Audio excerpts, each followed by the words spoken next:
ವ್ಯಾಖ್ಯಾಮುದ್ರಾಂ ಕರಸರಸಿಜೈಃ ಪುಸ್ತಕಂ ಶಂಖಚಕ್ರೆ ಬಿಭ್ರದ್ಭಿನ್ನ ಸ್ಫಟಿಕರುಚರೆ ಪುಂಡರೀಕೆ ನಿಷಣ್ಣಃ ಅಮಲಾನಶ್ರೀರಮೃತವಿಶದೈರಂಶಭಿಪ್ಲಾವಯನ್ ಮಾಮಾವಿರ್ಭೂಯಾದನಗಮಹಿಮಾ ಮಾನಸೇ ವಾಗಧೀಶಃ.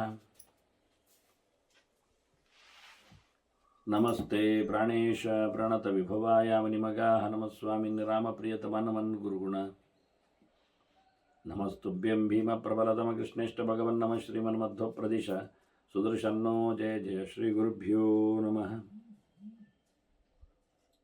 ನಾರಾಯಣಂ ಸುರಗುರುಂ ಜಗದೇಕನಾಥಂ ಭಕ್ತಪ್ರಿಯಂ ಸಕಲಲೋಕನಮಸ್ಕೃತಂ ಚ ತ್ರೈಗುಣ್ಯವರ್ಜಿತಮಜಂ ವಿಭುಮಾದ್ಯಮೀಶಂ ವಂದೇ ಭವಗ್ನಂ ಅಮರಾಸುರಸಿದ್ಧವಂದ್ಯಂ ನಾರಾಯಣಂ ನಮಸ್ಕೃತ್ಯ ನರಂ ಚೈವ ನರೋತ್ತಮಂ ದೇವೀಂ ಸರಸ್ವತೀಂ ವ್ಯಾಸಂ ತತೋ ಜಯಮುದೀರಯೇ. ವೇದವ್ಯಾಸರ ಮಹಾಭಾರತದ ಚಿಂತಕರಿಗೆ ವಂದನೆಗಳು. ಶಾಂತಿ ಪರ್ವದ 523ನೇ ಪ್ರವಚನ.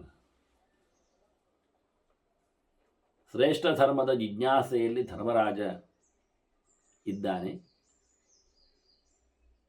ಆಶ್ರಮದಲ್ಲಿ ಭೀಷ್ಮರಥಕ್ಕೆ ಶಕ್ರನಾರದರ ಸಂವಾದದಲ್ಲಿ ಒಂದು ಇತಿಹಾಸವನ್ನು ಗುರುತಿಸಿದ್ರು. ಅದರಲ್ಲೊಬ್ಬ ಬ್ರಾಹ್ಮಣ ಭಗವದೆಡೆಗೆ ಸಾಗುವ ನೆಲೆಯಲ್ಲಿ ತನ್ನ ಮನೆಗೆ ಬಂದ ಅತಿಥಿಯಿಂದ ಕೇಳಿಕೊಂಡು ಪದ್ಮನಾಗ ನಡೆಗೆ ಬಂದಿದ್ದಾನೆ. ನಾಗ ಸೂರ್ಯ ಸೇವೆಗೆ ಹೊರಟವ 15 ದಿನ ಬಿಟ್ಟು ಬಂದಿದ್ದಾನೆ. ಏನಾಗಲೆಂದು ಆತನಲ್ಲಿ ಕೇಳಿಕೊಳ್ಳುತ್ತಾನೆ. ಆಗ ಬ್ರಾಹ್ಮಣ ನನಗೆ ವಿಷಯದಲ್ಲಿ ಸ್ವಲ್ಪ ಜಿಜ್ಞಾಸೆ ಇತ್ತು, ಚಿತ್ತ ಚಾಂಚಲ್ಯ, ಹಾಗಾಗಿ ನಾನು ನಿನ್ನಲ್ಲಿ ಕೇಳಲಿಕ್ಕೆ ಬಂದಿದ್ದೇನೆ. ಅದಿರಲಿ, ಈಗ ಸೂರ್ಯನಲ್ಲಿ ಏನು ಸೊಗಸಿದೆ ಅಂತ ಕೇಳಿದ. ಆಶ್ಚರ್ಯದ ಕಥೆ ಏನು ಅದ ಹೇಳ್ತೇನೆ ಅಂತ ನಾಗ ಬಹಳ ಚಂದವಾಗಿ, ಅದಾಗಲೇ ಸೂರ್ಯ ಸೇವೆ ಮುಗಿಸಿ ಬಂದ ಪದ್ಮನಾಗ ತನ್ನಲ್ಲಿ ಕುತೂಹಲದಿಂದ ಸೂರ್ಯನ ಆಶ್ಚರ್ಯದ ಬಗ್ಗೆ ಕೇಳಿಕೊಂಡವನಿಗೆ ಉತ್ತರವನ್ನು ನೀಡಲು ಆರಂಭಿಸಿದ್ದ. ನಾವು ಕುತೂಹಲಿಗಳೇ, ಯಾಕೆಂದರೆ ನಾವು ಅವನ ಮಂತ್ರಜಪವನ್ನು ಕೇಳಿಕೊಂಡವರಲ್ವ. ಹಾಗಾಗಿ ಸೂರ್ಯನ ಉಪಾಸನೆ ಮಾಡುವಲ್ಲಿ ನಮಗೂ ಅದ್ದೂರಿಯಾದ ಆಸೆ ಇದೆ. ನಾಗೇನು ಹೇಳ್ತಾನೆ ಕೇಳುವ. ಅವನು ಹೇಳ್ತಾನೆ, ಆಶ್ಚರ್ಯಗಳ ತವರು ಮಾರಾಯ ಸೂರ್ಯ ಅಂದರೆ. ಆಶ್ಚರ್ಯಾನಾಂ ಅನೇಕಾನಾಂ ಪ್ರತಿಷ್ಠ ಭಗವಾನ್ ರವಿ. ಏನೊಂದು ಅವನ ಉದಾತ್ತವಾದ ಮಾತು. ಭಗವಾನ್ ಅಂತಾನೆ. ಯಾಕೆ ಅಂತ ಮತ್ತೆ ಅವನೇ ಹೇಳ್ತಾನೆ, ಇರಲಿ. ದೇವರನ್ನು ಹೊತ್ತು ತಿರುಗುವ ರವಿ ಹತ್ರ ನಾವು ಮಾತಾಡಲಿಕ್ಕೆ ಏನುಂಟು ಹೇಳು. ಸರ್ವಾಶ್ಚರ್ಯಮಯ. ಇಡೀ ಜಗತ್ತು ನೆಲೆಗೊಂಡಿದೆ ಅಲ್ವಾ. ಯಥೋ ಭೂತಾಹ ಪ್ರವರ್ತಂತೆ ಸರ್ವಾಹ ತ್ರೈಲೋಕ್ಯ ಸಮ್ಮತಾಹ. ಎಲ್ಲಿವರೆಗೆ ಅಂದರೆ 3 ಲೋಕದ ವ್ಯಾಪ್ತಿ ಮಾರಾಯ. ಸೂರ್ಯನ ಕಿರಣಗಳಿಂದ ಬದುಕು ಪಡೆಯತಕ್ಕಂತಹ ಜೀವಜಾತಗಳ ವೈಖರಿ ಕಾಣುವ ಲೋಕಕ್ಕೆ ಮಾತ್ರ ಅಲ್ಲ, ನಮಗೆ ಮೇಲಿನ ಲೋಕಕ್ಕೂ ಅವನದ್ದು ಬೆಳಕಿದೆ. ಅಂತರಾಳದಲ್ಲಿ ಅಷ್ಟೇ ಅಲ್ಲದೆ ನಡುವಿನ ಈ ಲೋಕಕ್ಕೆ ಮಾತ್ರ ಅಲ್ಲದೆ ಅಡಿಯ ಲೋಕಕ್ಕೂ ಬೆಳಕಿದೆ ಅಲ್ವಾ. ಎಂತ ಹೇಳುವ ಅಂದರೆ, ವಾಸ್ತವವಾಗಿ ಪಾತಾಳ ಲೋಕದಡೆ ಬೆಳಕಿಲ್ಲ ಅಂತಾರೆ ಸೂರ್ಯನತ್ತು. ಆದ್ದರಿಂದ ಪಾತಾಳ ಲೋಕದಲ್ಲಿ ನೆಲೆಗೊಂಡಿರತಕ್ಕಂತಹ ಹಾವುಗಳು ತಾವು ಹೊತ್ತಿರತಕ್ಕಂತಹ ಮಣಿಗಳಿಂದ ಕತ್ತಲನ್ನು ಓಡಿಸ್ತಾರೆ ಅಂತ ಕ್ರಮ. ಇದು ಮಾತು. ಹಾವುಗಳು ತಲೆಯಲ್ಲಿ ಮಣಿಯನ್ನು ಹೊತ್ತು ಮೆರಿತಾವೆ, ತಿರುಗ್ತಾವೆ ಅಂತ. ಹಾಗಾದರೆ ನಾಗಮಣಿ ಉಂಟು. ನಾಗಮಣಿ ಅಂದಾಗ ನಾಗ ತನ್ನ ತಲೆಯಲ್ಲಿ ಹೊತ್ತುಕೊಳ್ಳುವುದು ಹೌದು, ಜೊತೆಯಲ್ಲಿ ಅದು ಕಂಪ್ಲೀಟ್ ಬೆಳಕನ್ನು ಕೊಡುತ್ತದೆ ಎನ್ನುವುದು ಸತ್ಯ. ಸಣ್ಣ ಪುಟ್ಟನೆ ದೀಪದಂತೆ ಅಲ್ಲ. ಬರೋಬರಿ ಅದ್ಭುತವಾದ ವಿಷಯ. ಶಾರ್ವರಂತಮ ಪ್ರಭಾದಂತೆ ಧೃತಾನೇಕಮಣಯ ಅಂತ ಹೇಳಿಕೊಂಡು, ಎಲ್ಲಿ ಸೂರ್ಯನ ಕಿರಣ ಹೋಗುವುದಿಲ್ಲ, ಎಲ್ಲಿ ಕತ್ತಲಿದೆ, ಎಲ್ಲಿ ಅಲ್ಲಿ ಕೂತುಕೊಂಡು ಜೀವಜಾತಗಳು ಬದುಕನ್ನು ಸವೆಸ್ತಾವೆ, ಅವುಗಳು ತಮ್ಮದೇ ಆಗಿರತಕ್ಕ ಬೆಳಕನ್ನು ಮಾಡಿಕೊಂಡಿದ್ದಾವೆ. ಅದು ಅವುಗಳ ಪವರ್. ಅದರಂತೆ ಮೇಲಿನ ಲೋಕಕ್ಕೂ ಬೇಕಾದಷ್ಟು ದೂರದವರೆಗೆ ಸೂರ್ಯನ ಬೆಳಕು ಹೋಗ್ತದೆ. ಅದರಾಚೆಗೆ ಅವರೇ ಬೆಳಕಿನ ಮಂದಿಗಳಲ್ಲಿ ಈ ಭೌತವಾದ ಪ್ರಪಂಚದಲ್ಲಿ ಸುತ್ತಮುತ್ತಲೂ ಅವನ ಕಿರಣ ಹೋಗುವೆಡೆಗೆ ಅಷ್ಟು ದೂರದೆಡೆಗೆ ಅದರ ಆಚೆಗೆ ಪರ್ವತ ಅಡ್ಡ ಇದೆ. ಪರ್ವತದ ಆಚೆಗೆ ಅವನ ಬೆಳಕು ಬೀಳುತ್ತಾ ಇಲ್ಲ. ಅದನ್ನ ಆ ಪರ್ವತವೇ ಒಂದು ಕಡೆ ಕಾಣುತ್ತದೆ, ಒಂದು ಕಡೆ ಕಾಣುವುದಿಲ್ಲ ಸೂರ್ಯನ ಬೆಳಕನ್ನು. ಅಂದರೆ ಅವನು ಮೇಲೆ ತಿರುಗುವಾಗ ಆ ಪರ್ವತದ ಹೊರೆಗೆ ತನ್ನ ಬೆಳಕನ್ನು ಚೆಲ್ಲಿದವ ಪರ್ವತದ ಆಚೆ ಬದಿಗೆ ಬೆಳಕನ್ನು ಚೆಲ್ಲದೇ ಇರುವುದರಿಂದ ಆ ಪರ್ವತಕ್ಕೆ ಲೋಕಾಲೋಕ ಪರ್ವತ ಅಂತ ಹೆಸರು. ಲೋಕ ಮತ್ತು ಅಲೋಕ, ಕಾಣುವಂತೆ ಕಾಣದಂತೆ, ಬೆಳಕಿರುವಂತೆ ಬೆಳಕಿಲ್ಲದಂತೆ, ಲೋಕದ ದರ್ಶನ ಅರ್ಥ ಆದಾಗ. ಹಾಗೆ ಇಲ್ಲಿ ಬಹಳ ಚಂದವಾಗಿ ಸೂರ್ಯನಿಂದ ಮೂರು ಲೋಕದ ಜೀವಜಾತಕ್ಕೆ ಅನುಕೂಲ ಇದೆ ಅಂತ. ಯಸ್ಯ ರಶ್ಮಿ ಸಹಸ್ರೇಶು ಶಾಖಾಸ್ವ ವಿಹಂಗಮಾ ವಸಂತಿ ಆಶ್ರಿತ್ಯ ಮುನಯ ಸಂಸಿದ್ಧ ದೈವತೈಃ ಸಹ. ಸೂರ್ಯನ ಕಿರಣಗಳಲ್ಲಿ ಋಷಿಗಳು ದೇವತೆಗಳೆಲ್ಲ ಸೇರಿದ್ದಾರೆ ಅಂತ ನಿಮ್ಮ ಅದು ಸ್ಪಷ್ಟವಾಗಿ ರಶ್ಮಿ ಸಹಸ್ರೇಶು ಅಂತಾನೆ. ಸಾವಿರ ಕಿರಣವ, ಸಾವಿರಾರು ಶಬ್ದವಲ್ಲ, ಸಾವಿರವೇ. ಅದೇ ವಿಶೇಷ. ಅದು 300, 400 ಲೆಕ್ಕಾಚಾರದಲ್ಲಿ ಮಳೆ ಬಿಸಿಲು ಗಾಳಿಗೆ ಅಥವಾ ಮಳೆ ಬಿಸಿಲು ಚಳಿಗೆ ಅನುಕೂಲಕರವಾಗಿ, ಋತುಮಾನಗಳಿಗೆ ಅನುಕೂಲಕರವಾಗಿ ಅವನ ಕಿರಣಗಳ ಕಥೆಗಳಿದ್ದು. ಸಾವಿರಾರು ಇರುವ ಕಿರಣಗಳು ಅಲ್ಲ ಅಂತಲ್ಲ, ಇದು ಪ್ರಧಾನವಾದಂತಹ ಹೆಸರುಳ್ಳ ವ್ಯವಸ್ಥೆ ಇದ್ದಾಗೆ ಕಿರಣಗಳ ರಾಶಿ. ಈ ಕಿರಣಗಳಲ್ಲಿ ಋಷಿಗಳಿದ್ದಾರೆ, ದೇವತೆಗಳಿದ್ದಾರೆ. ಹಾಗಾಗಿ ನಮ್ಮ ಮೈ ಮೇಲೆ ಸೂರ್ಯನ ಕಿರಣ ಸ್ಪರ್ಶ ಆಯಿತು ಅಂದರೆ ಬಹಳ ದೊಡ್ಡದಾದ ಸಂಭ್ರಮ.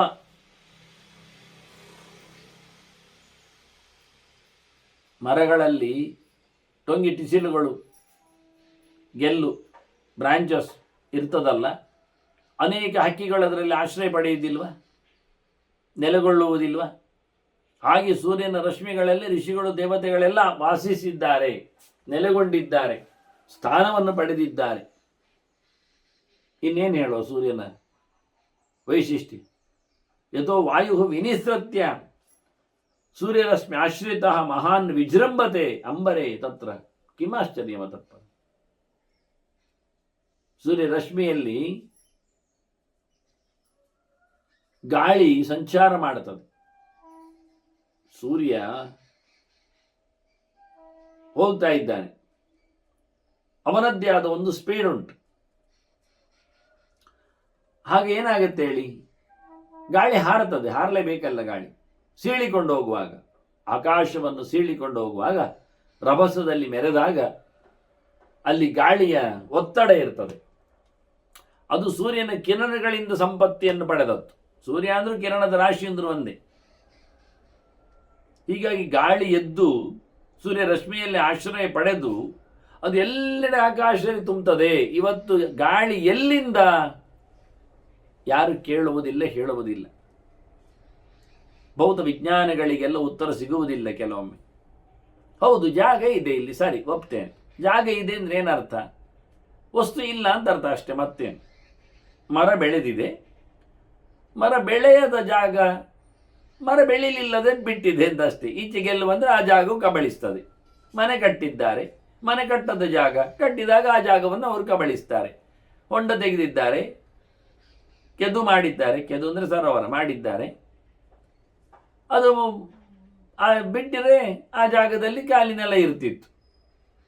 ಹೀಗೆ ಏನು ಇಲ್ಲ ಎನ್ನುವುದೇ ಆಕಾಶದ ಒಂದು ಗುಣ, ಲಕ್ಷಣ. ಏನಿದ್ರೆ ಅಲ್ಲಿ ಆಕಾಶ ಇಲ್ಲ ಎನ್ನುವುದೇ ಅದರ ಅರ್ಥ. ಆದರೆ ಇಲ್ಲಿ ಎಲ್ಲ ಗಾಳಿ ಯಾಕಿರಬೇಕು? ಏನಿಲ್ಲ ಅಂದಾಗ ಇರುವಂಥದ್ದು ಆಕಾಶ ಆಗಿದ್ದಾಗ, ನೆಲದಲ್ಲಿರುವಂಥದ್ದು ಮಣ್ಣಾದಾಗ, ಅಗೆದಾಗ ಸಿಗುವುದು ನೀರಂದಾಗ, ಬಡಿದಾಗ ಘರ್ಷಿದಾಗ ಪಡೆಯುವಂಥದ್ದು ನಾವು ಬೆಂಕಿ ಅಂದಾಗ, ಏನಿಲ್ಲದೆ ಇರುವುದನ್ನು ಆಕಾಶ ಅಂದಾಗ, ಅಲ್ಲಿ ಒಂದು ಇರುವುದು ಒಂದು ಗಾಳಿಯನ್ನು ಮಾಡಿದ್ದಿ ಯಾಕೆ ನೀವು? ಅದು ಇರುವುದು ಗಾಳಿ ಎಲ್ಲಿಂದ ಬಂತು? ಯಾಕೆ ಇರಬೇಕು? ಹೇಗಿತ್ತು? ಉತ್ತರ ಕೊಡಿ. ಗಾಳಿಯನ್ನು ತಂದ ಬಗೆಯನ್ನು ಹೇಳಿ. ಇದೇ ವಿಶೇಷ ಅವರು ಹೇಳಿದ್ದು ಗಾಳಿಯ ಕಥೆ. ಅದು ಯಾಕೆ ಗಾಳಿ ಆಕಾಶದಲ್ಲಿ ತುಂಬಿತು ಅಂದರೆ, ಸೂರ್ಯ ಸಂಚಾರ ಮಾಡ್ತಾನೆ, ಸಂಚಾರ ಮಾಡುವ ವೇಗದಲ್ಲಿ ಒತ್ತಡ ಬೀಳ್ತದೆ. ನೀವು ಜೋರಾಗಿ ಕೈಯಲ್ಲಾಡಿಸಿ, ಆಗ ಇರುವ ಗಾಳಿಯನ್ನು ಒತ್ತಡದಲ್ಲಿ ತರಲಿಕ್ಕೆ ಬರ್ತದಲ್ಲ, ಹಾಗೆ ಎಳ್ಕೊಂಡು ಬರ್ತಾನೆ ಫೋರ್ಸಲ್ಲಿ. ಅದು ಫೋರ್ಸಿನಲ್ಲಿ ಉಂಟಾದ ಕತೆ ಅಂತ. ಒಂದು ಹೊಸದು ನಿಷ್ಪತ್ತಿಯ ವ್ಯವಸ್ಥೆ ಅದು. ಏನು ಇಲ್ಲದಲ್ಲಿ ಕ್ರಿಯೆಯನ್ನು ನಾವು ಮಾಡಿಕೊಂಡಾಗ ಆ ಕ್ರಿಯೆಯ ಪ್ರತಿಫಲನವಾಗಿ ಬೀಳುವಂತಹ ಹೇಳುವಂತಹ ಕತೆ ಅದು ಗಾಳಿ. ಹೀಗಾಗಿ ಗಾಳಿಯನ್ನು ಬಹಳ ಚಂದವಾಗಿ ಜಗತ್ತಿನಲ್ಲಿ ಉಂಟು ಮಾಡಿದ ವ್ಯವಸ್ಥೆ ಇದು. ಇದಕ್ಕಿಂತ ದೊಡ್ಡ ಆಶ್ಚರ್ಯ ಎಂಥದ್ದು ಅಂತ. ವಿಭಜ್ಯತು ತಂ ವಿಪ್ರರ್ಷೆ ಪ್ರಜಾನಾಂ ಹಿತಗಾಮ್ಯಯ ತೋಯಂ ಸೃಜತಿ ವರ್ಷಾಸು. ಕಿಮಾಶ್ಚರ್ಯಮತಪ್ಪನ. ಆ ಗಾಳಿಯನ್ನು ಬೀಸುಗಾಳಿ ಮಾಡಿ, ಮೋಡ ಒಟ್ಟಾಗುವ ಹಾಗೆ ಮಾಡಿ, ಘರ್ಷಣೆಯನ್ನು ತರಿಸಿ ಮಳೆಯನ್ನು ಸುರಿಸುವ ಕತೆ ಪ್ರಜೆಗಳ ಕ್ಷೇಮಕ್ಕಾಗಿ. ಇದು ದೊಡ್ಡ ಸಂಗತಿ ಅಲ್ವಾ? ಮೇಲಿನಿಂದ ಮಳೆಯೇ ಇಲ್ಲದಿದ್ದರೆ, ಸೂರ್ಯನ ಕತೆ ಅಲ್ಲದೆ ಆಗಿದ್ರೆ, ಅವನಿಗೆ ವೃಷ್ಟಿಪ್ರದ ಅಂತಲೇ ಹೆಸರು ಅವನಿಗೆ. ಪರ್ಜನ್ಯ ಸೂಕ್ತ ಅಂತ ಹೇಳಿ ಅದರ ಆಹುತಿಗಳನ್ನೆಲ್ಲ ಕೊಟ್ಟು ಕಾರೀರ್ಯಾಗ ಅಂತ ನಡೆಸಿ ಸೂರ್ಯನನ್ನು ಪ್ರೀತಿಸಿ ಮಳೆಯನ್ನು ತರಿಸ್ತಾರೆ. ಇವತ್ತು ಮಳೆ ಬರಬೇಕಾದ್ರೆ ಮಾಡಬೇಕಾದ ಅದುವೇ ಕೆಲಸ, ಮತ್ತೇನಲ್ಲ, ಪ್ರಧಾನವಾದ ಕೆಲಸ. ಹಾಗಾಗಿ ಸೂರ್ಯನಲ್ಲಿನ ಗಾಯತ್ರಿ ಮಂತ್ರದ ಚಿಂತನೆಯಲ್ಲಿ ಭಗವಂತನ ಶಕ್ತಿಯಿಂದ ಇದೆಲ್ಲ ಆಗುವಂಥದ್ದು ಅಂತಾನೆ ಬಹಳ ಚಂದವಾಗಿ. ಮಳೆ ಬರುವುದು ಎನ್ನುವುದು ದೊಡ್ಡ ಸಂಗತಿ ಅಲ್ವ ಸೂರ್ಯನಿಂದ? ಇದು ಆಶ್ಚರ್ಯ ಅಲ್ವ? ಭಯಂಕರ ಬಿಸಿಯಾದ ಗೋಲ ತಣ್ಣನೆ ನೀರನ್ನು ಕೊಡುವಾಗಿ ಮಾಡುವುದು ಅಂದರೆ, ಶುಕ್ರೋ ನಾಮ ಅಸಿತಪ್ಪಾದ ಶುಕ್ರ ಅಂತ ಹೆಸರು. ಕಪ್ಪಾದ ಮೇಡ. ಶುಕ್ರ ಅಂದರೆ ಮಳೆಗರಿಯುವುದು ಅಂತಲೇ ಅರ್ಥ. ಮಳೆಗರಿಯುವಂತಹ ಕಪ್ಪಾದ ಮೋಡ. ತೋಯಂ ಸೃಜತಿ ವರ್ಷಾಸ್, ಮಳೆಗಾಲದಲ್ಲಿದು ಮಳೆಯನ್ನು ತರುವಂಥದ್ದು.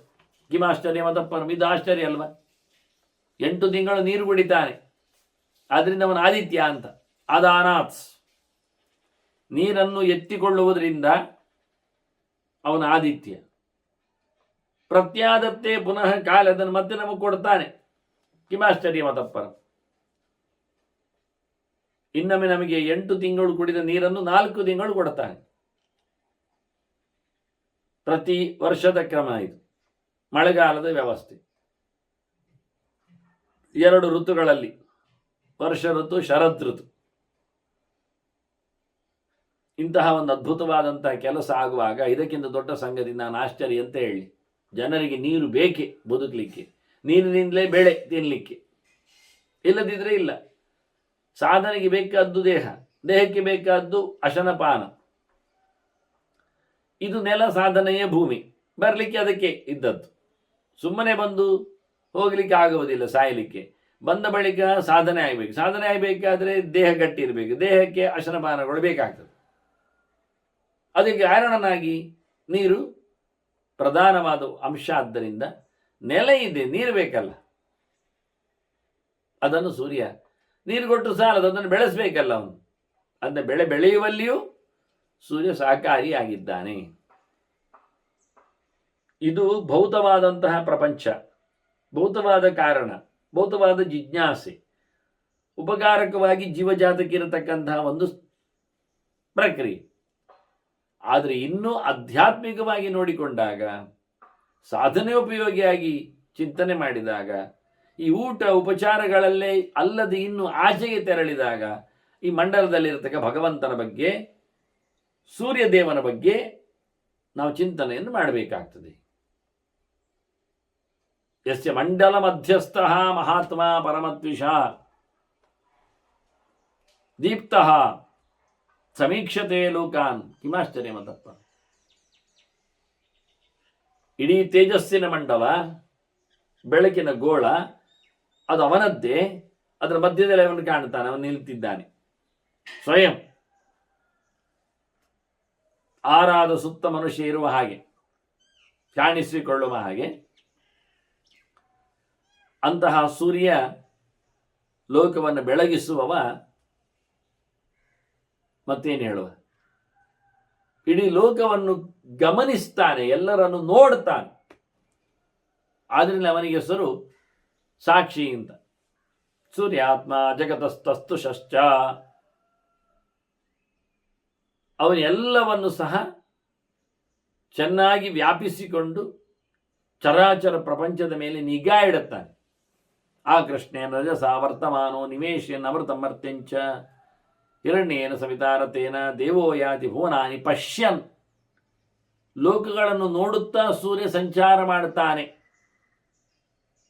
ಸೂರ್ಯನ ಗಮನದ ಬಗ್ಗೆ ಹೇಳುವಾಗ ಗಮನವೂ ಒಂದು ಪ್ಲಸ್. ಇಲ್ಲಿ ಸಾಕ್ಷಿಯಾಗಿ ನೋಡುವುದು ಇಲ್ಲಿ ಒಂದು ಮಾತು. ಅದನ್ನು ಇಲ್ಲಿ ಆ ಮಂತ್ರದಾರ್ಥದಂತೆ ನೋಡ್ತಾ ಇದ್ದಾನೆ ಜಗತ್ತನ್ನು. ಇದಕ್ಕಿಂತ ದೊಡ್ಡದೇನು ವಿಷಯ? ಆದರೆ ಅವನು ಬರುವಾಗ ನಾವು ಇರಬೇಕು, ನೋಡಲಿಕ್ಕೆ ಬಂದಾಗ ಎಚ್ಚರವಾಗಿ. ಮಲಗಿದ್ದಾಗ ಅಟೆಂಡೆನ್ಸ್ ಆಗಲಿಕ್ಕೆ ಆಗುವುದಿಲ್ಲ. ಅದಕ್ಕೆ ಸೂರ್ಯೋದಯಕ್ಕಿಂತ ಮುಂಚೆ ನಾವು ಎದ್ದು ರೆಡಿಯಾಗಿರಬೇಕು, ಮಿಂದು ಮಡಿಯಾಗಿರಬೇಕು, ನಾಮಸ್ಮರಣೆಯಲ್ಲಿ ನೆಲೆಗೊಂಡಿರಬೇಕು ವಾಸ್ತವವಾಗಿ. ಯಸ್ಯ ತೇಜೋ ವಿಶೇಷೇಷು ಸ್ವಯಂ ಆತ್ಮ ಪ್ರತಿಷ್ಠಿತ. ಕೇವಲ ಸೂರ್ಯ ಮಾತ್ರ ಅಲ್ಲ, ತೇಜೋಮಂಡಲ ಒಂದೊಮ್ಮೆ ನಿಮಗೆ ಜಡವಾಗಿ ಕಂಡ್ರೆ ಅದರಲ್ಲಿ ಚಿನ್ಮಯ ಮೂರ್ತಿಯಾಗಿ ಚಿತ್ತಾಗಿ ಜೀವನಾಗಿ ನಮಗೆ ಸೂರ್ಯನನ್ನು ಕಂಡ್ರೆ ಸೂರ್ಯನ ಒಳಗೆ ಭಗವಂತ ಇದ್ದಾನೆ. ಸ್ವಯಂ ಭಗವಂತನದ್ದೇ ಪ್ರಭಾವ, ಭಗವಂತನದ್ದೇ ತೇಜಸ್ಸದು. ಒಳಗಿನವನ ಕಾವು, ಹೊರಗಿನವನದ್ದಲ್ಲ. ಹೊರಗಿನವನು ಟ್ರಾನ್ಸ್ಫಾರ್ಮ್ ಆಗಿದ್ದಾನೆ, ಹಾಗೆ ಅಷ್ಟೆ. ಒಂದು ಡಬ್ಬಿ, ಆ ಡಬ್ಬಿಯೊಳಗೊಂದು ದೀಪ. ಹಾಗಾಗಿ ನಿಮಗೀಗ ಕಾಣುವುದಿಲ್ಲ ದೀಪ. ಆದರೆ ಆ ದೀಪ, ಅದಕ್ಕೆ ಮುಚ್ಚಿದ ಡಬ್ಬಿ ಒಂದೊಮ್ಮೆ ಪ್ಲಾಸ್ಟಿಕ್ ಆದರೆ, ಗ್ಲಾಸಿನದ್ದಾದರೆ ನಿಮಗೆ ದೀಪದ ಬೆಳಕು ಕಾಣ್ತದೆ. ಈಗ ಮೆಲ್ಲಕ್ಕೆ ಆ ಪ್ಲಾಸ್ಟಿಕ್ ಅನ್ನು ಅಥವಾ ಗ್ಲಾಸಿನ ಡಬ್ಬಿಯನ್ನು ಮುಟ್ಟಿ ನೋಡಿ, ಬಿಸಿ ಇದೆ. ಹೇಗೆ ಬಿಸಿ ಆಯಿತು? ಅದು ಒಳಗಿನ ದೀಪದ ಪ್ರಭಾವಕ್ಕೆ ಬಿಸಿ ಆಯಿತು. ಹಾಗಾಗಿ ಒಳಗೆ ಭಗವಂತ ಇದ್ದಾನೆ. ಅವನ ಬೆಳಕಿಗೆ ಸೂರ್ಯ ಬೆಳಕಾಗಿದ್ದಾನೆ. ಸೂರ್ಯನ ಒಳಗೆ, ಸೂರ್ಯದೇವನ ಒಳಗೆ ಭಗವಂತ ಇದ್ದಾನೆ. ಆ ಬೆಳಕು ಸೂರ್ಯನ ಮೂಲಕ ಟ್ರಾನ್ಸ್ಫರ್ ಆಗಿ ಹೊರಗೆ ಬಂದಿದೆ. ಅದು ಸೂರ್ಯನ ಬೆಳಕಲ್ಲ, ಅದು ಒಳಗಿರತಕ್ಕಂಥ ಭಗವಂತನ ಬೆಳಕು.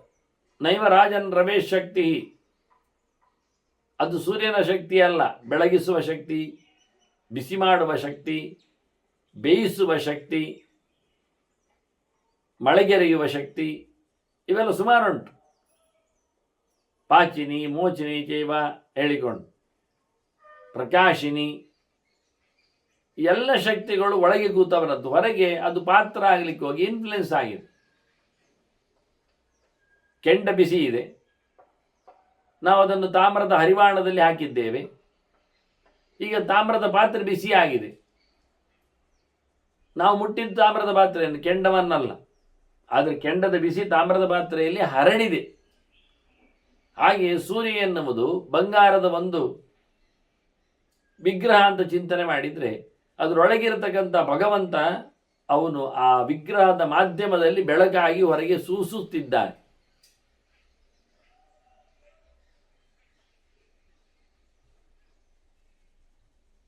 ಆ ರೀತಿಯಾಗಿ ವಿಶೇಷೇಷು ಸ್ವಯಂ ಆತ್ಮ ಪ್ರತಿಷ್ಠಿತ ಯಸ್ಯ ತೇಜೋ ವಿಶೇಷೇಷು. ಅದನ್ನೇ ಹೇಳಿದ್ದವನು. ಯದಾದಿತ್ಯಗದಂತೆ ಜಗದ್ ಭಾಸೇತೆ ಕಿಲಮೆ ಚಂದ್ರಮಸ್ ಹೆಚ್ಚಾಂತ ತೇಜೋ ವಿದ್ಧಿಮಾಮಕಮಂತ. ಸೂರ್ಯನೊಳಗಿರತಕ್ಕ ತೇಜಸ್ಸು ನಾನದು. ಸವಿತು ವರೇಣ್ಯಂ ಭರ್ಗಃ ದೇವಸ್ಯ ಧೀಮಹಿ. ಸವಿತು ದೇವಸ್ಯ ವರೇಣ್ಯಂ ಭರ್ಗಃ ಧೀಮಹಿ. ಸೂರ್ಯನನ್ನು ಬೆಳಗಿಸುವವನ ಭಗವಂತನ ತೇಜಸ್ಸನ್ನು ನಾನು ಧ್ಯಾನ ಮಾಡುತ್ತೇನೆ. ಸೂರ್ಯನ ತೇಜಸ್ಸು ಕಾಣ್ತದೆ, ಸೂರ್ಯ ತೇಜಸ್ಸಿನ ಆಚೆಗೆ ಸೂರ್ಯ ತೇಜಸ್ಸಿನ ಒಳಗೆ ಹರಿದ ದೇವರ ತೇಜಸ್ಸು ನಿಂತಿದೆ. ಹಾಗೆ ಹೇಳಿದಾಗೆ ಪಾತ್ರೆ ಬಿಸಿ, ಪಾತ್ರೆ ನಮಗೆ ದರ್ಶನಕ್ಕೆ ಬರ್ತದೆ, ಆದರೆ ಒಳಗಿನ ದೀಪ ಬೆಳಗಿ ಅದು ಪಾತ್ರೆಯದ್ದಲ್ಲ.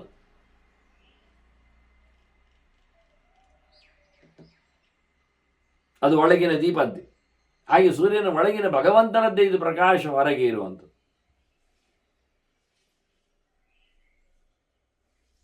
ನಮಗದು ಕನ್ಫ್ಯೂಸ್, ಗೊತ್ತಾಗ್ತಾ ಇಲ್ಲ ಅದು ಹೇಗೆ ಅಂತ. ಹಾಗಾಗಿ ಒಳಗಿನ ಬಿಸಿ, ಶಾಖ, ಬೆಳಕು, ಪ್ರಕಾಶ ಅದು ಹೊರಗೆ ನಮಗೆ ಕಾಣುವಂಥದ್ದು ಭಗವಂತನದ್ದು. ಯಥೋ ಬೀಜಂ ಮಹೀಚೇಯಂ ಧಾರ್ಯತೆ ಸತ್ಯನಾಚನಂ.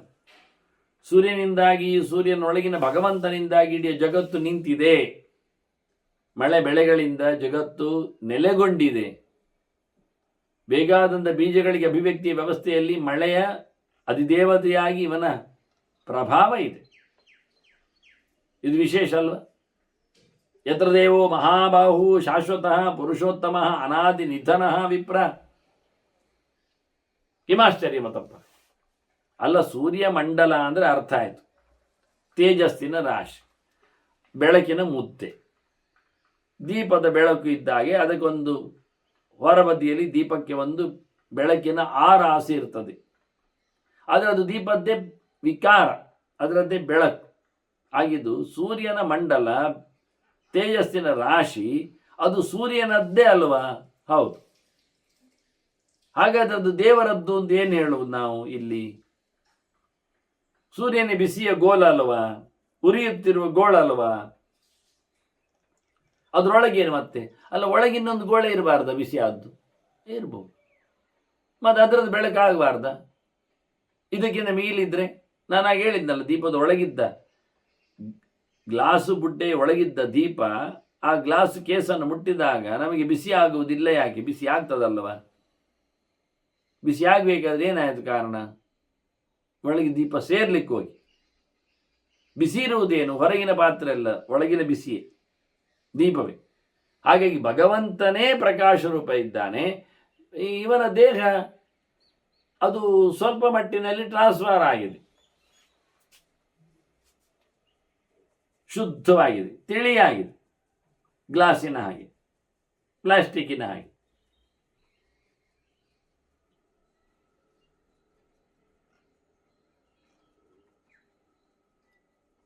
ಹೀಗಾಗಿ ಒಳಗಿದ್ದವನು ಭಗವಂತನೇ ಎನ್ನುವುದನ್ನು ಸ್ಪಷ್ಟಪಡಿಸ್ತಾನಿವ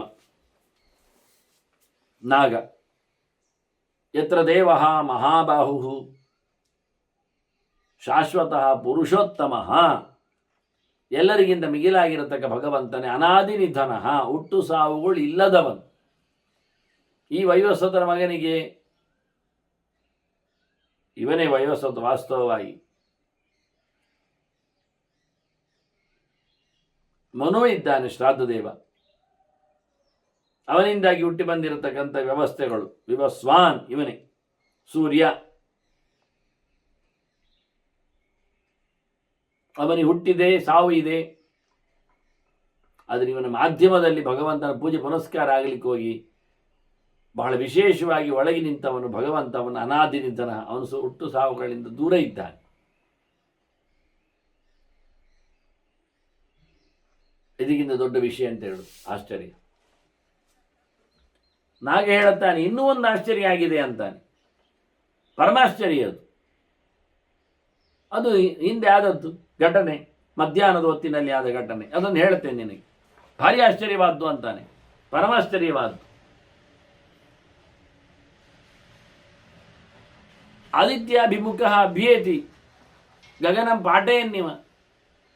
ಒಬ್ಬ ಸೂರ್ಯನಿಗೆ ಎದುರಾಗಿ ಓಡಿ ಬಂದದ್ದಲ್ಲ ಮಾರಾಯ, ಭಾರಿ ತೇಜಸ್ಸು ಅವನಲ್ಲಿ. ಆಕಾಶವನ್ನೇ ಸೀಳುತ್ತಾನ ಅಂತ ಕಾಣಬೇಕು ಅವನು ಸೈನ್ಯ ಬರುವಾಗ. ಅದೆಂಥದ್ದು? ಇನ್ನೊಂದು ಸೂರ್ಯನೇ ಇರುವ ಹಾಗೆ ಮಾರಾಯ. ಪ್ರತ್ಯಾದಿತ್ಯ ಪ್ರತೀಕಾಶಃ, ಅನಿರ್ದೇಶ್ಯ ಸ್ವರೂಪ. ಎಂತ ಹೇಗೆ ಅಂತ ಹೇಳಲಿಕ್ಕಾಗುವುದಿಲ್ಲ ಅವನ ಸ್ವರೂಪದ ಬಗ್ಗೆ. ಇನ್ನೊಂದು 2 ಸೂರ್ಯ ಇದ್ದಾಗೆ ಆಯ್ತು ನಮಗೆ ಆಕಾಶದಲ್ಲಿ ಒಮ್ಮೆ ನೋಡುವಾಗ, ಅವನು ಬರುವುದು ನೋಡ್ತಾ ಇದ್ದಾಗ. ಬಂದವನು ಎಂಥದ್ದು ವಿಚಿತ್ರ, ಸೀದಾ ಎದುರು ಬಂದಾಗ ಸೂರ್ಯನಿಗೆ ಎದುರು ಬರ್ತಾ ಇದ್ದಾನೆ. ಎದುರು ಬಂದಾಗ ಸೂರ್ಯ ಅವನಿಗೆ ಬಲಕೈಯನ್ನು ಕೊಟ್ಟ. ಮುಂದೆ ಮಾಡಿ ಹೇಳುದು ನೋಡ್ತಾ ಇದ್ದು, ತಸ್ಯಾಭಿಗಮನ ಪ್ರಾಪ್ತೋ ಹಸ್ತೋದತ್ತ ವಿವಸ್ವತ. ಸೂರ್ಯ ಅವನಿಗೆ ಕೈ ಮುಂದೆ ಚಾಚಿದ, ಅವನು ಬಂದವನು ಸಹ ಕೈ ಹಿಡ್ಕೊಂಡ, ಅವನು ಕೊಟ್ಟ ಕೈ. ತೇನಾಪಿ ದಕ್ಷಿಣ ಹಸ್ತಾದತ್ತ ಪ್ರತ್ಯರ್ಚನಾರ್ಚಿನ. ಅವನಿಗೆ ಗೌರವ ಕೊಡುವಂತೆ, ಪೂಜೆ ಪುನಸ್ಕಾರ ಆಗುವಂತೆ ಅವನು ಸಹ ಬಲ ಕೈಯನ್ನು ಕೊಟ್ಟ. ಅವನನ್ನು ಎಳೆದ ಕ್ರಮ, ಸೂರ್ಯ ಸೆಳೆಕೊಂಡ ರೀತಿ ಅದು. ಸೂರ್ಯನಲ್ಲಿ ಕೈ ಹೊರಗೆ ಬಂತು, ಮಂಡಲದಲ್ಲಿ ಕೈ ಕಾಣುವುದಿಲ್ಲ ಮಾರ್ಯಾರೆ. ಯಾಕೆಂದ್ರೆ ಬೆಳಕಿನ ಉಂಡೆ ಅದು, ಎಂಥದೂ ಕಾಣುವುದಿಲ್ಲ. ಸೂರ್ಯ ದೇವನೂ ಅಲ್ಲಿದ್ದಾನೆ, ಮಂಡಲ ಮಧ್ಯದಲ್ಲಿ ಭಗವಂತನು ಕಾಣುತ್ತಾನೆ ಪ್ರತೀಕದ ಆರಾಧನೆ ನೆಲೆಯಲ್ಲಿ.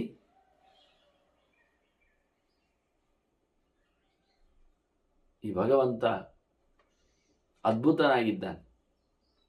ಇವ ಹೊರಗಿನ ಸೂರ್ಯ ದೇವತೆ ಬರುವವನ ಕೈಯನ್ನು ಹಿಡಿಕೊಂಡಿದ್ದಾನೆ, ಬರಮಾಡಿಸಿಕೊಂಡಿದ್ದಾನೆ. ಏನಾಯ್ತು ಕತೆ ನೋಡಿದ್ರೆ ಒಳಗು ಹೋಯಿತೆ ಮಂಡಲದೊಳಗದು. ಏಕೀಭೂತಂಚ ತತ್ತೇಜ ಕ್ಷಣೇನ ಆದಿತ್ಯತಾಂಗತ. ಒಂದರೆ ಕ್ಷಣದಲ್ಲಿ ಅದು ಸೂರ್ಯನ ಒಟ್ಟಿಗೆ ಹೋಗಿಬಿಟ್ಟಿತು. ಆ ಬಂದ ತೇಜಸ್ಸು ಸೀಳಿಕೊಂಡು ಬರ್ತಾ ಇತ್ತು ಆಕಾಶದಲ್ಲಿ. ನೋಡುವಾಗ 2ನೇದ್ದೊಂದು ಸೂರ್ಯನಾಗಿ ಕಾಣ್ತಾ ಇತ್ತು. ಇವನೊಳಗೆ ಮರ್ಜ್ ಆಯ್ತು, ಅದು ಒಳಗೆ ಸೇರಿ ಆಯ್ತು. ನಮಗೆ ಒಟ್ಟಾರೆ ಸಂಶಯ ಇದೆಂತ ಅಂತ. ಹೀಗೆ ಬಂದವನು ಸೂರ್ಯನ, ಇದ್ದವ ಸೂರ್ಯನ, ನಮಗೆ ಕನ್ಫ್ಯೂಸ್. ಅನಯೋ ಕೋಪವೇತ್ ಸೂರ್ಯ ರಥಸ್ಥೋವ ಅಯಂ ಆಗತಃ. ಬಂದವನು ಸೂರ್ಯನ, ರಥದಲ್ಲಿ ಇದ್ದವ ಸೂರ್ಯನ. ಎಂತ ಇನ್ಸರ್ಟ್ ಆದ ಕತೆ ಹೇಗೆ ಇದು? ಯಾವ ನಮೂನೆ ಇದು? ನಾವು ಕೇಳಿ ಇದ್ದೇವೆ ಮತ್ತೆ ಸೂರ್ಯನ ಹತ್ರ. ಹಾವುಗಳು ಹೇಳುದು ತಾನು ಪದ್ಮನಾಗಿ ಹೇಳ್ತಾನೆ, ನಾವಂದ್ರೆ ಎಲ್ಲ ಹಾವುಗಳು ಸೇರಿ ಅಂತ ಅರ್ಥ. ನಾವು ಕೇಳಿದ್ದೇವೆ ಅವನ ಹತ್ರ, ಇದೆಂತ ಮಾರಾಯ ಕಯೇಶಃ ದಿವಮಾಕ್ರಮ್ಯ ಗತಃ ಸೂರ್ಯ ಇವ ಪರಃ. ಇನ್ನೊಂದು ಸೂರ್ಯನಂತೆ ಇವ ಆಕಾಶವನ್ನೆಲ್ಲ ಕತ್ತರಿಸಿಕೊಂಡು ಹೋಗಿಬಿಟ್ಟಲ್ಲ, ಅವನೇನು, ಯಾರದು, ಎಂಥದು ಅಂತ. ಆಗ ಸೂರ್ಯನೇ ಉತ್ತರ ಕೊಡುತ್ತಾನೆ, ಇವನ್ ಯಾರು ದೇವತೆಯಲ್ಲ, ಅಲ್ಲ ಅಸುರ ಗಂಧರ್ವರಲ್ಲೆಲ್ಲ ಸೇರಿದ್ದವ ಅಲ್ಲ ಇವ. ನೈಷ ದೇವ ಅಸುರೋವ. ಅದು ನೀವು ಎಣಿಸಾಗಿದ್ದು ಹಾವು ಅಲ್ಲ, ಏನು ಸಹ ಯಾವುದೇ ಒಂದು ವಿಶಿಷ್ಟವಾದದ್ದು. ಮತ್ತೆ ಇವನು ಗೆಡ್ಡೆ ಗೆಣಸೆಲ್ಲ ತಿಂತಾ ಇದ್ದವ. ನೋಡಿ ಅವನ ಇಂಟ್ರೊಡ್ಯೂಸಿಂಗ್ ಸ್ಟೈಲ್ ಹೇಗೆ ಅಂತ. ಮನುಷ್ಯ ಹೇಗಿದ್ದಾನೆ ಹೇಳುವ, ಯಾರು ಅಂತ ಕೇಳುವಾಗ ಅವನ ಪರಿಚಯ ಮಾಡಿಸುವ ವಿಧಾನ ಹೇಗೆ ಕೇಳಿದರೆ ಈ ರೀತಿಯಾಗಿ ಉಂಟು. ಅವನೇನು ತಿಂತಾನೆ ಅದರ ಮೇಲೆ ಅವನದ್ದು ಚರ್ಯಗಳು ಡಿಪೆಂಡ್ಸ್ ಆಗ್ತಾರೆ. ಅದರ ಮೇಲೆ ಅವನ ಯೋಗ್ಯತೆ ಅದು ಕನ್ಫರ್ಮ್ ಆಗ್ತದೆ.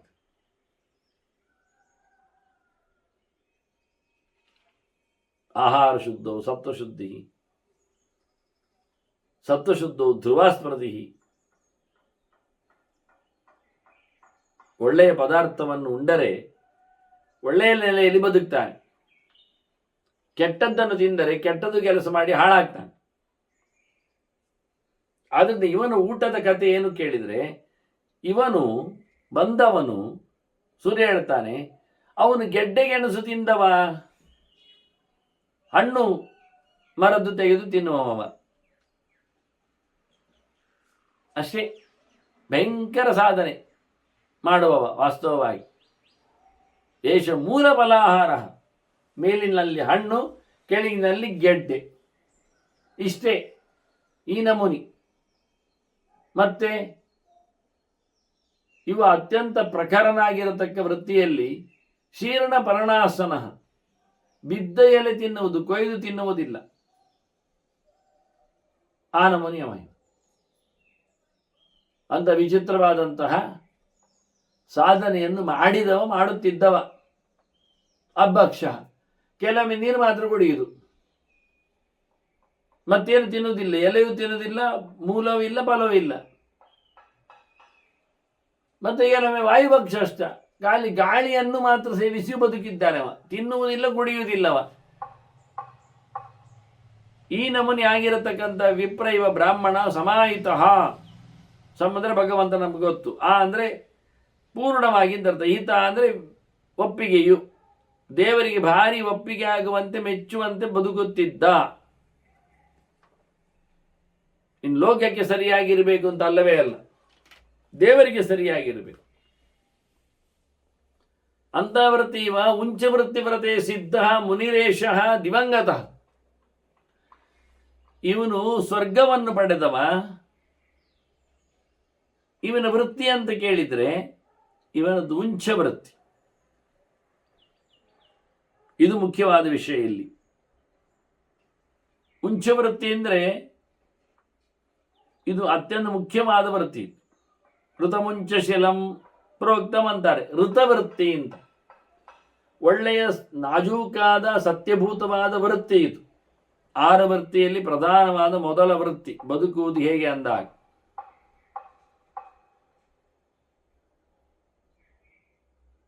ಈ ರೀತಿಯಾಗಿ ಗದ್ದೆ ಯಾರದ್ದು, ಯಾವುದು ಅಲ್ಲಿ ಕಲ್ಟಿವೇಶನ್ ಕೃಷಿ ಮಾಡಿದ್ದಾರೆ ಯಾರೋ, ಅವರದನ್ನು ತಗೊಂಡೋಗಿದ್ದಾರೆ ಕತ್ತರಿಸಿ, ಆಯ್ಕೆ ಮಾಡಿಯೂ ತಗೊಂಡೋಗಿದ್ದಾರೆ. ಕೆಳಗೆ ಬಿದ್ದದ್ದನ್ನೆಲ್ಲ ಗೋರಿ ಸರಿ ಮಾಡಿ. ಇನ್ನುಳಿದ ಗಡ್ಡೆ ಅಲ್ಲಲ್ಲಿ ಚೆಲ್ಲಿ ಹೋಗಿರತಕ್ಕ ಕೆಲವು ಕಾಳುಗಳು ಇರ್ತವೆ, ಅದನ್ನು ಹಕ್ಕಿಗಳು ಹೆಕ್ಕಿಕೊಳ್ತಾರೆ.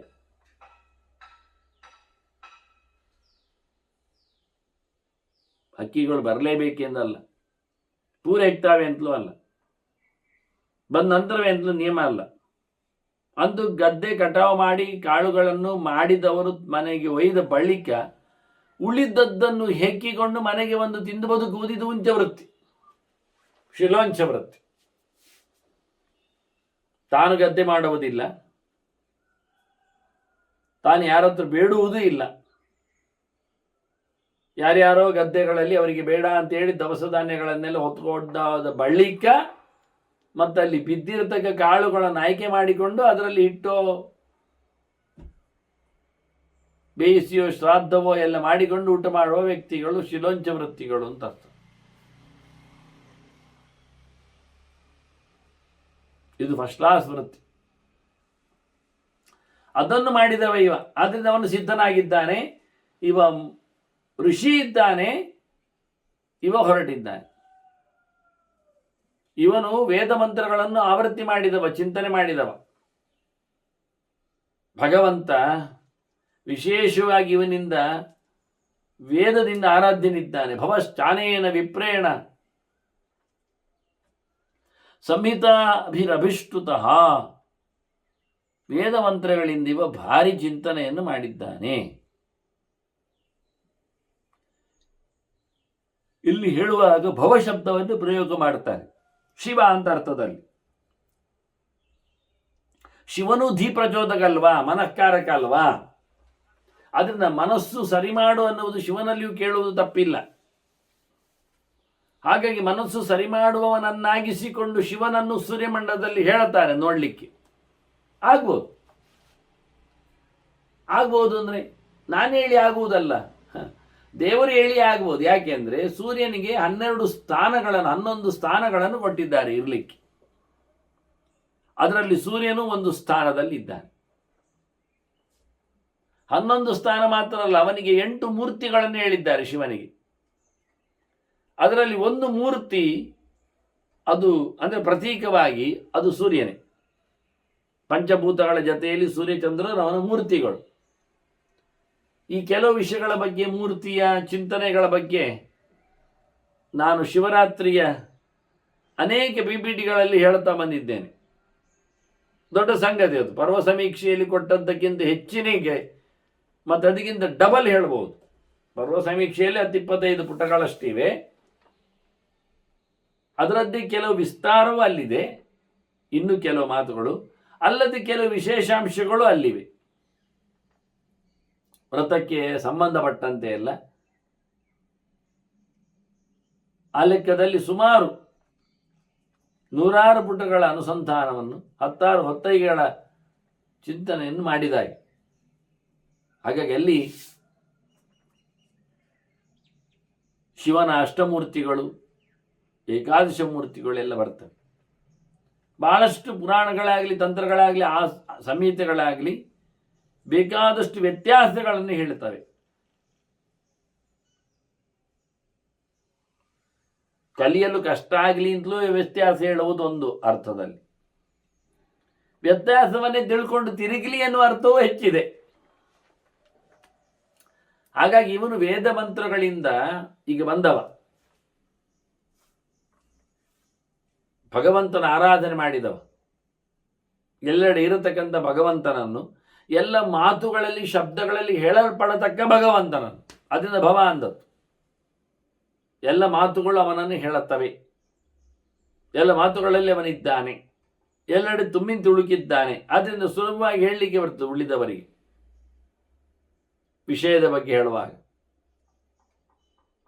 ಹೀಗೆ ಬಹಳ ಚಂದವಾಗಿ ಈತನ ಸಾಧನೆ. ಇವನು ಏನನ್ನು ಮೆಚ್ಚಿಕೊಳ್ಳುವುದಿಲ್ಲ, ಹಚ್ಚಿಕೊಳ್ಳುವುದಿಲ್ಲ, ಬೇಗುಗಳೇ ಇಲ್ಲದಿದ್ದಾಗಿ. ಅಸಂಗತಿ ಅನಾಕಾಂಕ್ಷಿ ನಿತ್ಯಂ ಉಂಚಶಿಲಾಸನ.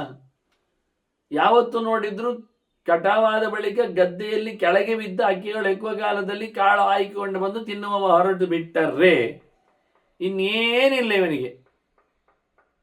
ಏನು ಬೇಕಿದ್ರು ಆಸೆಗಳ ಮೊತ್ತನ ಆಗ್ತಾನವ. ಕೋಪದಲ್ಲಿ ಆಸೆಯ ಜೊತೆಯಲ್ಲಿ ಅದರಿಂದ ಆಸೆ ಬಿಟ್ಟವ, ಅದರಿಂದ ಕೋಪವನ್ನು ಮಾಡದ. ಯಾವುದರ ಆಸೆ ಇಲ್ಲ, ಆಕಾಂಕ್ಷೆ ಇಲ್ಲ. ಯಾವಾಗಲೂ ಹೆಕ್ಕಿದ ಕಾಳಿನಲ್ಲಿನ ಊಟ ಅದೆಷ್ಟು ಇರುತ್ತೆ, ಎಷ್ಟು ಬರ್ತದೆ? ಒಂದು ಇಡಿಯೂ ಕಾಳು ಬರುವುದಿಲ್ಲ ರೀ. ಸಿಕ್ಕಿದರೆ ಅದನ್ನು ಹಲ್ಲಿನಲ್ಲೇ ಕಚ್ಚಿ ಮಾಡುವುದು, ಉಡಿ ಅಲ್ಲೇ ತಿನ್ನುವುದು. ಆ ರೀತಿಯಾಗಿ ಅತ್ಯಂತ ಅದ್ಭುತವಾದ ವ್ಯಕ್ತಿ ಈತ. ಸರ್ವಭೂತ ಹಿತೇ ಯುಕ್ತ. ಯಾವಾಗಲೂ ನೋಡಿದ್ರು ಯಾರಿಗೂ, ಯಾಕೆಂದರೆ ಇವನೇ ಒಂದೊಮ್ಮೆ ಗದ್ದೆ ಬೆಳೆಸಿ ಧಾನ್ಯ ಪಡೆದು ಉಣ್ಣುವುದಾದರೆ ಎಲ್ಲರನ್ನೂ ಸಂಹಾರ ಮಾಡಿದಾಗೆ. ಗದ್ದೆ ಉತ್ತಾಗ ಒಂದಿಷ್ಟು ಸಾಯ್ತಾವೆ, ದನವನ್ನು ಉಳುಮೆಗೆ ಇಟ್ಟಾಗ ದನಕ್ಕೆ ಪೆಟ್ಟು ಬೀಳ್ತದೆ, ಹಿಂಸೆ ಆಗ್ತದೆ.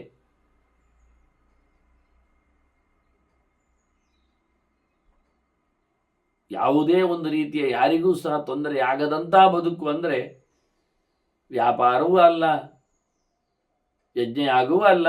ಯಜ್ಞಯಾಗದಲ್ಲಿ ಸಮಿತಿಗಳನ್ನು ಕಡಿಲಿಕ್ಕೆ ಉಂಟು. ಇದರಿಂದಾಗಿ ಹಿಂಸೆಗಳು ಆಗ್ತವೆ. ಯಾರಿಗೂ ಹಿಂಸೆ ಆಗದಂತ ಬದುಕು ಅಂದರೆ ಉಂಚವೃತ್ತಿ, ಶಿಲೋಂಚ ವೃತ್ತಿ. ಬಿದ್ದ ಕಾಳನ್ನು ಹೆಕ್ಕಿ ತಂದು ತಿನ್ನುವಂಥದ್ದು. ಅದು ಅವರೆಲ್ಲ ಹೊತ್ಕೊಂಡು ಹೋದ ಬಳಿಕ ಈ ರೀತಿಯಾಗಿ ವೃತ್ತಿಯಲ್ಲಿ ಸರ್ವ ಪ್ರಾಣಿಗಳ ಜೀವಜಾತಗಳ ಮಟ್ಟುಗಳ ಹಿತವನ್ನು ಬಯಸಿಕೊಂಡು ಆತ ಮಾಡ್ತಾ ಇದ್ದಾನೆ. ಇವನನ್ನು ಯಾರು ಸೋಲಿಸ್ಲಿಕ್ಕಾಗುವುದಿಲ್ಲ. ಇವನಿಗೆ ಯಾವುದೇ ಪ್ರಕಾರವಾದ ಘಾಸಿ ಮಾಡಲಿಕ್ಕೂ ನಚ ದೇವಾಹ ನಚ ಗಂಧರ್ವಾಹ ನಾಸುರಾಹ ನಚ ಪನ್ನಗಾಹ ಪ್ರಭವಂತೀಹ ಭೂತಾನಾಂ ಪ್ರಾಪ್ತಾನಾಂ ಉತ್ತಮಾಂ ಗತಿ. ಇಂತಹ ಉತ್ತಮವಾದ ಗತಿಯನ್ನು ಪಡೆದಿರತಕ್ಕಂಥ ವ್ಯಕ್ತಿಗಳ ಮೇಲೆ ಇವರು ಯಾರೂ ಸಮರ್ಥರಾಗುವುದಿಲ್ಲ ಎಂತ ಮಾಡಲಿಕ್ಕೂ.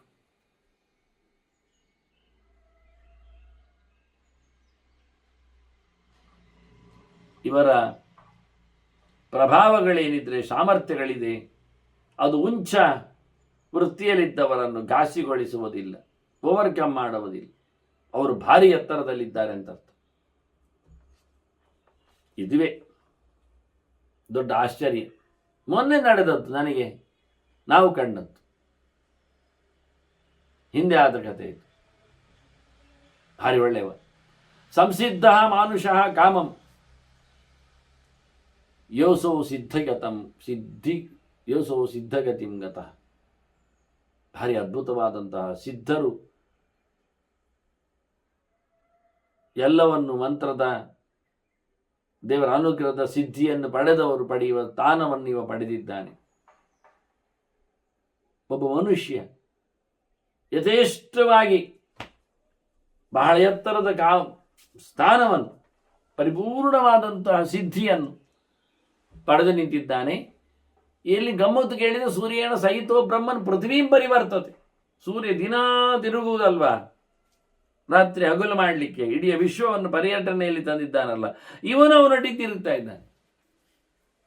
ಈ ನಮೂನೆ ಸೂರ್ಯನ ಜೊತೆಯಲ್ಲಿ ಸಂಭ್ರಮಿಸುವ, ತಿರುಗಾಡುವ ಎಷ್ಟೋ ಜನ ಅದೊಂದು ಹುಚ್ಚು ಉಂಟು, ಊರು ತಿರುಗಬೇಕು ಅಂತ. ಇವ ದಿನ ಊರು ತಿರುಗುವುದೇ,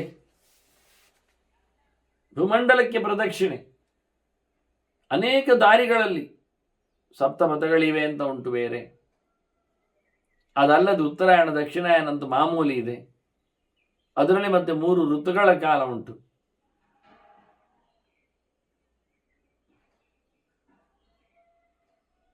ಈ ರೀತಿಯಾಗಿ ಭಗವಂತನ ವಿಶೇಷ ಅನುಗ್ರಹಕ್ಕೆ ಪಾತ್ರನಾಗಿ ಪ್ರತ್ಯಕ್ಷವಾದ ಸೂರ್ಯಮಂಡಲದಲ್ಲಿ ನೆಲೆಗೊಂಡವನ ಚರಿತೆಯನ್ನು ನಾವು ಕೇಳಿದ್ದೇವೆ, ತಿಳಿಸಿದ್ದಾನವ.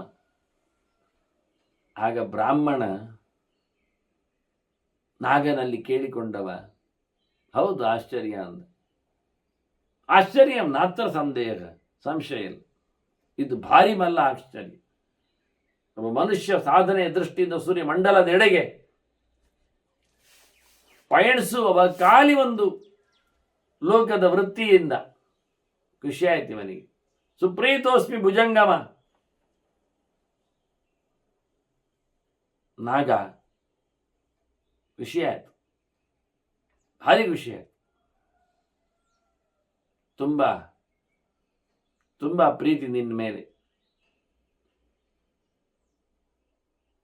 ಅನ್ವರ್ಥೋಪಗತೈ ವಾಕ್ಯೈ ಪಂಥಾನಂ ಚಾಸ್ಮಿ ದರ್ಶಿತ. ಸರಿಯಾದ ಮಾತುಕತೆ, ಪ್ರಶ್ನೆಗೆ ಉತ್ತರ ಬರಲಿಕ್ಕೆ ಹೋಗಿ ಇವತ್ತು ನನ್ನ ಜಿಜ್ಞಾಸೆಗೆ ಅನುಗುಣವಾದ ಮಾತುಗಳು ಬರಲಿಕ್ಕೆ ಇದ್ದು ನನ್ನ ಕೆಲಸ ಆಯಿತು ಅಂತಾನೆ. ನನಗೆ ದಾರಿ ತೋರಿಸಿದೆ, ನನಗೇನು ಮಾಡಲಿಕ್ಕೆ ಎನ್ನುವುದು ಅರ್ಥ ಆಯ್ತು. ಈಗ ನಿನ್ನ ಮಾತುಗಳಲ್ಲಿ ನನಗೆ ಉತ್ತರ ಇತ್ತು. ಸ್ವಸ್ತಿ ತೇಸ್ತು ಗಮಿಷ್ಯ, ನಿನಗೆ ಒಳ್ಳೆಯದಾಗಲಿ, ನಾನು ಹೋಗ್ತೇನೆ. ಇವ ಅತಿಥಿ ಬಂದವ ಬ್ರಾಹ್ಮಣ ಧರ್ಮಾರಣ್ಯ, ನಾನು ಹೋಗ್ತೇನೆ, ನಿನಗೆ ಒಳ್ಳೆಯದಾಗಲಿ ಅಂದ. ಸ್ಮರಣೀಯೋಸ್ಮಿ ಭವತ ಸಂಪ್ರೇಷಣ ನಿಯೋಜನೈ. ನನ್ನನ್ನು ಯಾವತ್ತು ನೆನಪಿಸಿಕೋ,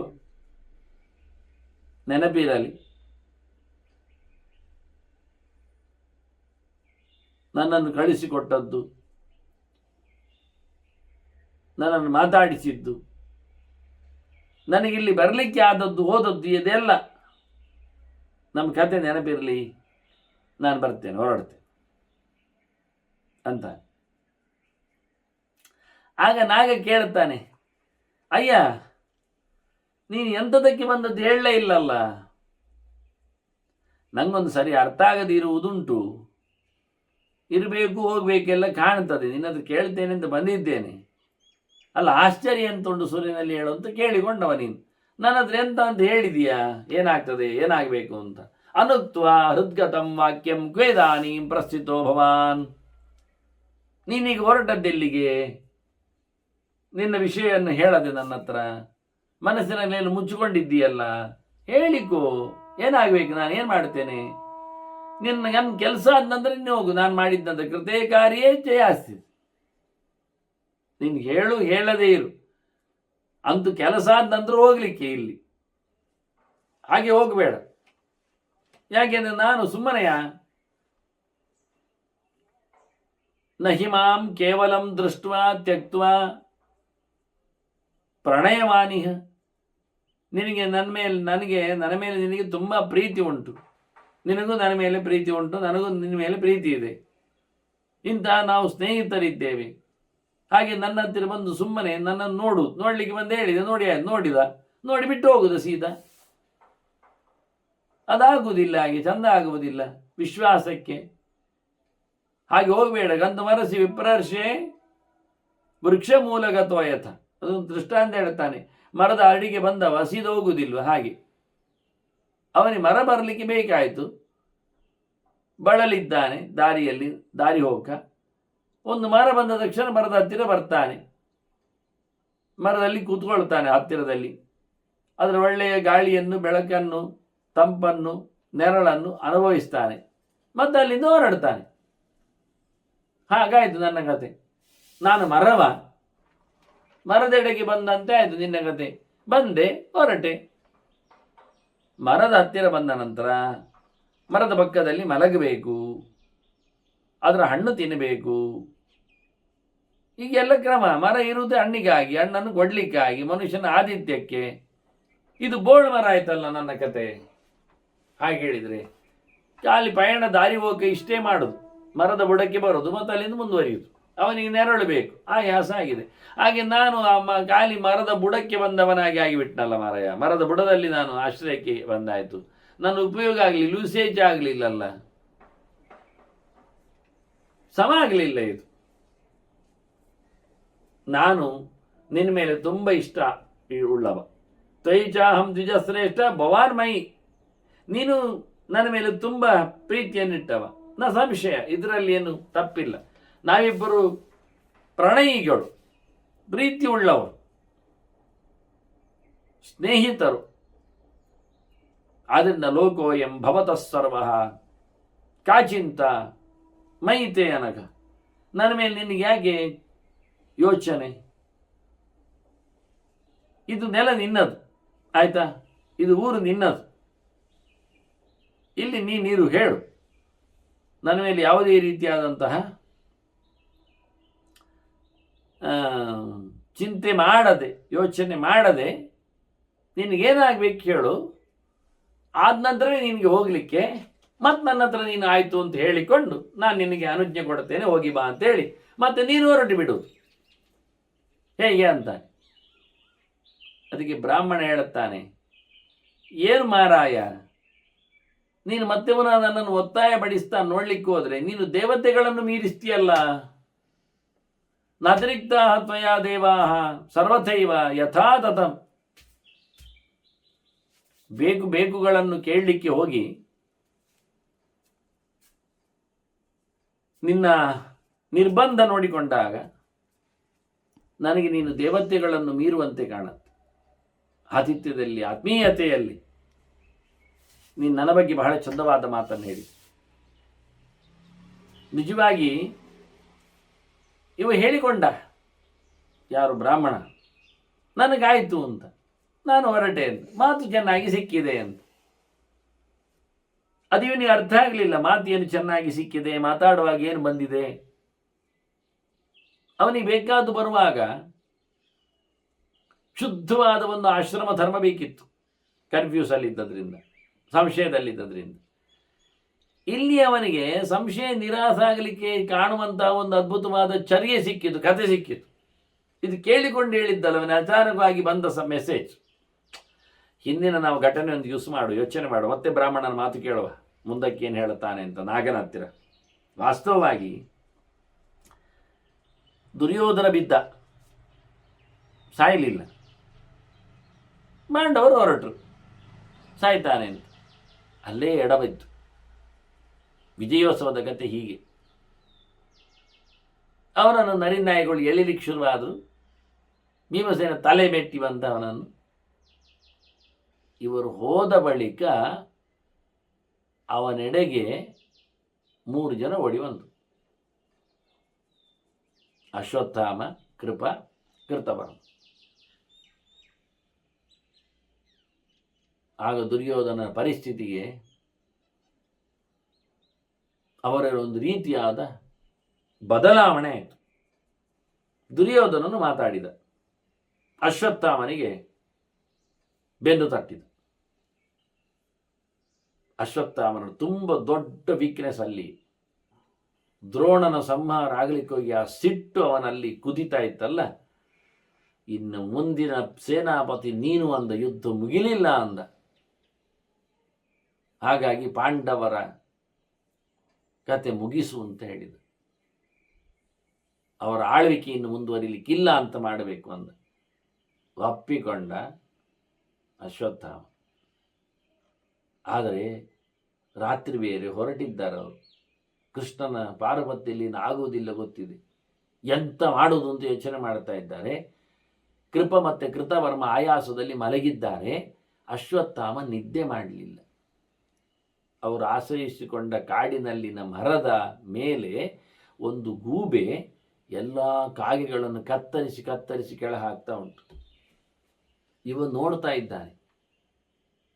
ಎಲ್ಲ ಇದು ನನಗೆ ಕೊಟ್ಟ ದೇವರು ಪ್ರೇರಣೆ ಅಂದ.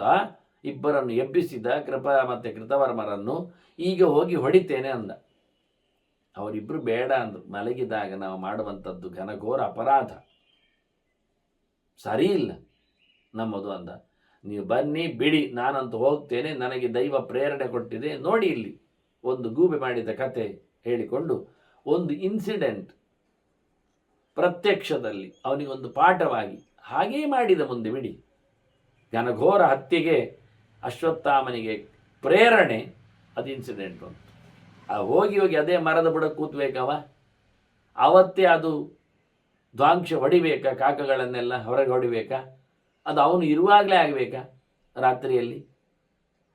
ಎಂಥ ಮೆಸೇಜ್ ಮನುಷ್ಯರಿಗೆ ಆಗತಕ್ಕ ಕಥೆಗಳು. ಹಾಗೆ ಇವನಿಗೆ ಅರಸಿಕೊಂಡು ಬಂದ. ಅವನು ನಿಜವಾಗಿ ಉತ್ತರ ಕೊಡುತ್ತೇನೆ ಹೇಳಿದವ. ಅವನ ಅತಿಥಿ ಕೊಟ್ಟದ್ದು ಮಾತಾಡಲ್ಲಿ ನಿನಗೆ ಸಂಶಯ ಪರಿಹಾರಕ ಅಂತ. ಆದರೆ ಇಲ್ಲಿ ನಾಗನಲ್ಲಿ ಮಾತಾಡಿಕೊಳ್ಳದೇನೆ ದೇಶಾವರಿ ಮಾತಾಡುವಾಗಲೇ ಇವನ ಸಂಶಯಕ್ಕೆ ಉತ್ತರ ಸಿಕ್ಕಿದ್ದು. ಇದು ಗಾಡ್ ಗಿಫ್ಟ್ ಇದ್ದಾಗೆ, ತನ್ನಷ್ಟಕ್ಕೆ ಸಿಗತಕ್ಕಂಥ ಸಂಗತಿಗಳು ಆ ಹೊತ್ತಿನಲ್ಲಿ ಅದು ತೆರೆದುಕೊಳ್ಳುವ ರೀತಿಯದು. ಹೀಗಾಗಿ ಬಹಳ ಚಂದವಾಗಿ ತಾನು ಪಡೆದ ಸಂಭ್ರಮದಲ್ಲಿ ಬ್ರಾಹ್ಮಣ ಹೊರಡುತ್ತೇನೆ ಅಂದಾಗ ನಾಗ ಕೇಳದೆ ಹೋಗ್ಲಿಕ್ಕಿಲ್ಲ, ಹೇಳದೆ ಆಗುವುದಿಲ್ಲ ಅಂತೇಳಿ ನಿರ್ಬಂಧ ಮಾಡಿದ್ದಕ್ಕೆ, ಏನ್ ಮಾರಾಯ ನೀನು ಭಾರಿ ಜೋರು, ದೇವತೆಗಳಿಂದ ಮಿಗಿಲ ಹಿಂದೆ ಹೇಳಿಕೊಂಡಿದ್ದ ನಾಗ ನಾವು ವರದರೆ ಅಲ್ವಾ ಅಂತ. ಹೌದು ಮಾರಾಯ ಅಂತ ಕಾಣಿಸಿಕೊಳ್ಳುವಂತೆ ನಾಗನನ್ನು ಪ್ರೈಸ್ ಮಾಡಿದ್ದಾನೆ. ಮುಂದೆ ನಾಗನ ಕಥೆಯಲ್ಲಿ ಇವನು ಯಾವುದನ್ನು ಕೇಳಿ ಹೋಗ್ತಾನೆ, ಹೇಗಿರ್ತದೆ, ಇದರ ಮುಂದುವರಿಕೆ ಏನು, ಧರ್ಮರಾಜನಿಗೆ ಏನು ಕೊನೆಗೆ ಮೆಸೇಜ್ ಅಂದರೆ ಭೀಷ್ಮರು ಒಂದು ಕಥೆಯಲ್ಲಿ ಮೆಸೇಜ್ ತಂದಿದ್ದಾರೆ, ಅವನ ಉತ್ತರ ಏನಾಗಿದೆ ಎನ್ನುವುದನ್ನು ನಾವು ಶಾಂತಿ ಪರ್ವದ ಕೊನೆಯ ಮಂಗಳ ಪ್ರವಚನವಾಗಿ ಮುಂದೆ ಕೇಳುವ. ವಂದನೆಗಳೊಂದಿಗೆ ಶ್ರೀಕೃಷ್ಣ ನಾರಾಯಣ ನಾರಾಯಣ.